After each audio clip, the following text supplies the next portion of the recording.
జై శ్రీమన్నారాయణ. నేను మీ icon astrologer Gattupalli Suresh Babu.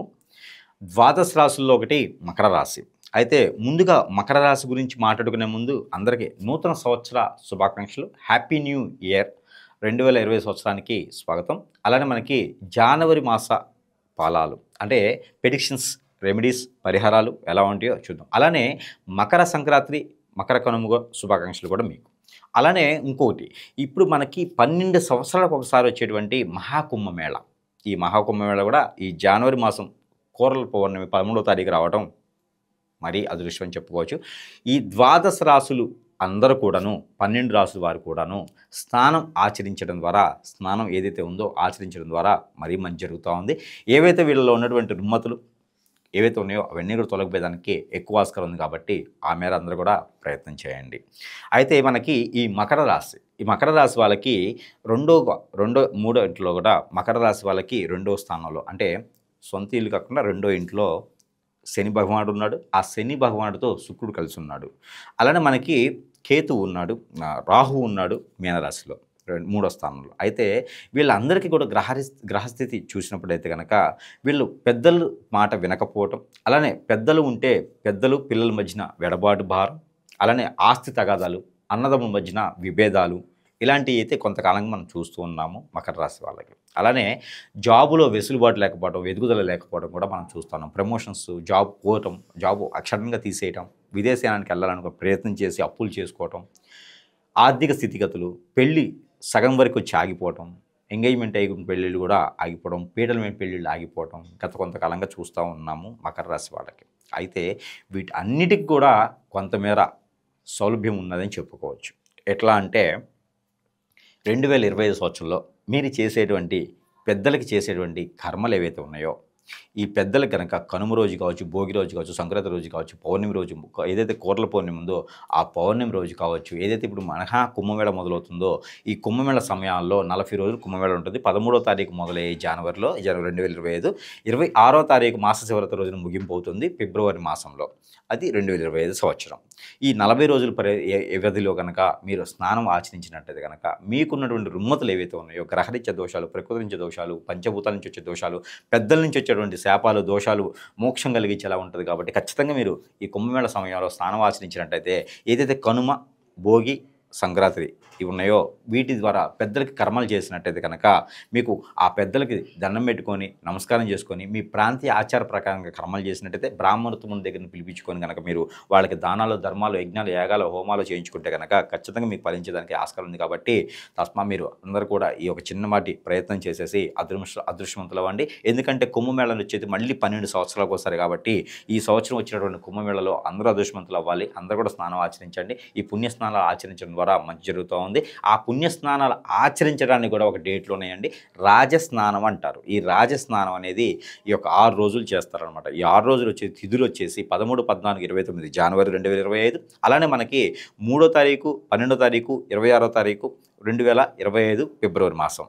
ఇవన్నీ కూడా 6 తిథుల్లో కూడా మీకు రాజస్నానం అని ఉంటుంది. ఈ రాజస్నానం ప్రత్యేకత ఏంటంటే ఏదైతే ముక్కోటి దేవతలు ఉన్నారో ఈ ముక్కోటి దేవతలు కూడా భూమి మీదకి వచ్చేసి గంగా, యమున, సరస్వతి 3 నదుల సమీపంలో కనుక వీళ్ళు స్నానం ఆచరిస్తారు. బ్రాహ్మీ ముహూర్తంలోనూ సాయం సంధ్యలో స్నానం ఆచరిస్తారు. కాబట్టి ఆ స్నానం ఆచరించేటువంటి సమయంలో కనుక మానవాళి కనుక స్నానం ఆచరించినట్టయితే గ్రహరీత్యా ఉన్నటువంటి దోషాలు, శాపాలు, పాపాలు అన్నీ కూడా తొలగిపోయేసి మనలో ఉన్నటువంటి క్రామ, క్రోధ, మోక్షాలు కూడా తొలగిపోయేసానికి, మోక్షం పొందేదానికి ఎక్కువ ఆస్కారం ఉంది. కాబట్టి ఆ ఒక పెద్దలు కూడా బ్రహ్మదేవుని దగ్గర నుంచి ఒక పాప పుణ్యాలన్నీ దగ్గరికి పోయేసి స్వర్గలోకానికి దారి తీసేసుకొని మనం చేసేటువంటి కర్మలు ఏవైతే ఉన్నాయో వీటి ద్వారా వాళ్ళు కూడా మెప్పొందేసి వాళ్ళు కూడా అదృష్టవంతులయ్యేదానికి అక్కడ ఉన్నటువంటి పుణ్యకాలం కాస్త పూర్తి అయిపోయేసి వాళ్ళు కూడా స్వర్గలోక దర్శనం చేసేసుకొని కనుక మనల్ని దీవిన పూర్తిగా మీ మీద శుభదృష్టితో ఉంటారు. కాబట్టి ఖచ్చితంగా మీకు అనుకున్న పనులు ముందుకెళ్తాయి.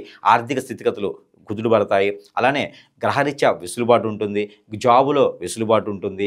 అలానే మీరు చేసేటువంటి క్రియలు ఏవైతే ఉన్నాయో పెళ్ళిళ్ళు కానిటువంటి వాళ్ళు పెళ్ళిళ్ళు అవుతాయి. విదేశాలకు వెళ్ళాలనుకోండి విదేశాలకు వెళ్తారు. అలానే జాబ్ పరంగా వెళ్ళే వాళ్ళు జాబ్ పరంగా వెళ్తారు.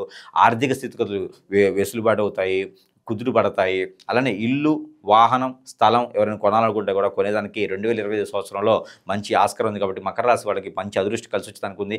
ఎవరైనా సరే పొలిటీషియన్స్, రాజకీయ రంగాల్లో మకర రాశి వాళ్ళు ఎవరైనా ఉంటే కూడా వాళ్ళకు కూడా మంచి అదృష్టం ఉందని చెప్పుకోవచ్చు.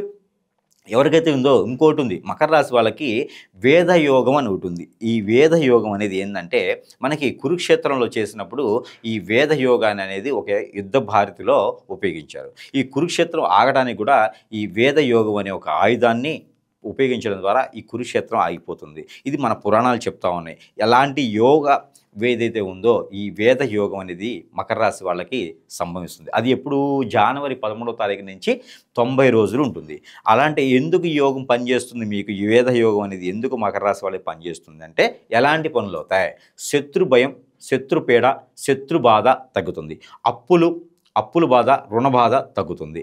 అలానే మనకి ఆరోగ్య సమస్యలు, బ్లడ్కి రిలేటెడ్ సమస్యలు ఏమైనా ఉంటే కూడా తగ్గిపోతాయి. అందుకని మీకు మంచి అదృష్టం అని చెప్పవచ్చు. ఈ అదృష్టాన్ని కనుక మీరు ఇంకా సుసంపన్నం చేసుకోవాలి, ఇంకా బాగుండాలి నాకు అదృష్టం అనుకునేవారు, ఇంకా ఆ అదృష్టం మీకు దశ అంతర్దశలు కూడా ఒకటి చూసుకోవాలి. మీకు రవి భగవానుడి యొక్క దశ, శుక్ర భగవానుడి యొక్క దశ, అలానే బుధుని యొక్క దశ కనుక మీకు ఉండి, అలానే గురువు, శని, అలానే చంద్రుడు అంతర్దశలు ఉండి, కుజుడు దశ ఉన్నా కూడా మీకు ఈ యోగం అనేది బాగా వర్తిస్తుంది, బాగా పనిచేస్తుంది. కాబట్టి మీరు అందరూ కూడా యోగానికి సంబంధించినటువంటిది అందరూ కూడా ఈ యొక్క ఏదైతే మనకి కుంభమేళ ఉందో ఈ కుంభమేళలో స్నానం ఆచరించేసి ఈ యోగాలన్నీ కూడా మీకు వశం కావాలనుకుంటే కనుక ఆ కుంభమేళలో మీరు చేసేటువంటి క్రియలు ఏవైతే ఉన్నాయో అవి చేసుకోండి.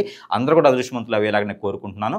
అలానే ఈ మీరు చేయాల్సినటువంటి దానాలు ఈ రోజు కనుక ఏదైతే ఈ కుంభమేళ సమయంలో మీరు కనుక జనవరి మాసం మొత్తం కూడా చేయాల్సినటువంటి దానాలు ఏమైతే ఉన్నాయో మనకి కర్పూరం అని జరుగుతుంది.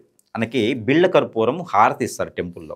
అలాంటి కర్పూరాన్ని కనుక ఒక పావు కిలో 250 గ్రాముల కర్పూరం తీసుకొని మీకు సమీప దూరంలో ఉన్నటువంటి అయ్యప్ప స్వామి ఆలయంలో లేదా కుమారస్వామి ఆలయంలో లేదా హనుమాన్ మందిరంలో అయినా సరే మీరు ఈ కర్పూరాన్ని కనుక సమర్పించినట్లయితే, లేదంటే నవగ్రహాల్లో రాహువు, కేతువు, కుజుడు దగ్గర కనుక అక్కడ ఒక 10 అక్కడ ఒక 10 అక్కడ ఒక 10 బిళ్ళలు పెట్టేసి ఒక చిన్న మట్టి ప్రమిదలో పెట్టేసి వాటిని ముందు వెలిగించినా కూడా మీకు మంచి ప్రతిఫలం ఉంటుంది. నవగ్రహాల చుట్టూ 11 సార్లు ప్రదక్షిణ చేసేసి ఈ వెలిగించినట్లయితే మీకు మంచి అదృష్టం వస్తుంది. కాబట్టి ఈ మేర మీరు ప్రయత్నం చేయండి. బుధవారం లేదా గురువారం లేదా శనివారం ఈ 3 వారాల్లో ప్రయత్నం చేయొచ్చు. నెలలో ఎన్నిసార్లైనా చేయొచ్చు. ఇది చేసినట్లయితే మీకు మంచి ప్రతిఫలం ఉంటుంది. అలానే కుంభమేళలో కనుక మీరు సమీప దూరంలో ఉన్నటువంటి నది తీరాన స్నానం ఆచరించండి, మీకు మంచి జరిగేదానికి ఎక్కువ ఆస్కారం ఉంటుంది. వీటితో పాటు మీరు ప్రతి మాసంలోనే మనం ఇస్తున్నట్టుగా గ్రహరీత్యా దోషాలన్నీ తొలగిపోయేందుకు మీరు చిన్న నెంబర్ కూడా ఇస్తాను. ఆ నెంబర్ కూడా మీరు పఠించండి, మంచి అదృష్టం అయితే ఉంటుంది. ఆ నెంబరు భాగంగా 71948171 71948171 ఈ నెంబర్ని కనుక మీరు ప్రతిరోజు కనుక 212 సార్లు 212 టైమ్స్ కనుక చదివినట్లయితే ఈ నెంబరు చేతిలో కనుక వాటర్ కానీ జ్యూస్ కానీ అలానే మీకు ఏదైనా ఫ్రూట్ కానీ పెట్టుకొని ఈ నెంబర్ని మీరు పఠించినా పారాయణ రూపంగా చేసినా కూడా మీకు అదృష్టం అనేది ఫలిస్తుంది. కాబట్టి ఖచ్చితంగా మీరు ఇవన్నీ చేసుకొని అదృష్టవంతులు అవ్వాలని నేను కోరుకుంటా ఉన్నాను. మకర రాశి వాళ్ళందరూ ఈ 2025 సంవత్సరంలో ఎవరిని నమ్మకుండా మీ పని మీరు చేసుకుంటూ ఉండండి, మీ కాళ్ళ మీద మీరు నిలబడుతూ ఉండండి. జాబ్ పరంగా కావచ్చు, బిజినెస్ పరంగా కావచ్చు, అన్ని రకాల బాగుంటుంది. కాబట్టి అన్ని రంగాల్లో కూడా మీరు బాగుంటుంది. కాబట్టి ఖచ్చితంగా ఎవరిని నమ్మకుండా చేసుకోండి. నమ్మటం ద్వారా మీరు మోసపోయేదానికి ఎక్కువ ఆస్కారం ఉంది. కాబట్టి 2025 సంవత్సరంలో జాగ్రత్తగా ఉండేసి చేసుకుంటూ ఉంటే అదృష్టవంతులు మీరు అవుతారు. కాబట్టి ఈ చిన్న చిన్న రెమెడీస్ చేసుకొని అందరూ కూడా బాగుండాలని నేను కోరుకుంటా ఉన్నాను. జై శ్రీమన్నారాయణ.